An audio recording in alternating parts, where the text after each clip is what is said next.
శ్రీ విష్ణు రూపాయ నమ శివాయ. శ్రీ విద్య ప్రేక్షకులకి ఈరోజు స్వాగతం. మేషరాశి, సింహరాశి అలాగే ధనుసు రాశి వారికి ఈరోజు బాగుండబోతుంది. ప్రత్యేకంగా ఈ రోజు కొన్ని విషయాల లోపల అనుకున్న పని సక్రమంగా జరిగే అవకాశాలు అయితే ఉన్నాయి. తెలివితో పనిచేయండి. వృషభ రాశి, కన్యా రాశి అలాగే మకర రాశి వారి కనుక చూసుకున్నట్లయితే ఈ రోజు పర్వాలేదు, నార్మల్ గా ఉండబోతుంది. కొద్దిగా మనసు పట్ల నియంత్రణ చాలా అవసరము. రకరకాల విషయాలపైన ఈ రోజు రకరకాల ఆలోచనలు అయితే ఈ రోజు ఎక్కువగా మీకు తప్పకుండా వచ్చి తీరుతాయి. అలా అని మీరు ఎలాంటి విషయాల లోపల డిప్రెషన్లో అస్సలు ఈ రోజు వెళ్ళకండి. మిథున రాశి, తులారాశి అలాగే కుంభరాశి వారికి కనుక చూసుకున్నట్లయితే ఈ రోజు బాగానే ఉండబోతుంది.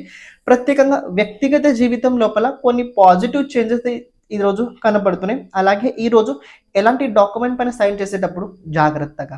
కర్కాటక రాశి, వృశ్చిక రాశి అలాగే మీన రాశి వారికి కనుక చూసుకున్నట్లయితే ఈ రోజు సామాన్యంగా ఉండబోతుంది. వాక్కు పట్ల నియంత్రణ చాలా అవసరము. అదే రకంగా ఎవరితో మాట్లాడేటప్పుడు ప్రత్యేకంగా చూసుకొని మాట్లాడడానికి మీరు ప్రయత్నించండి.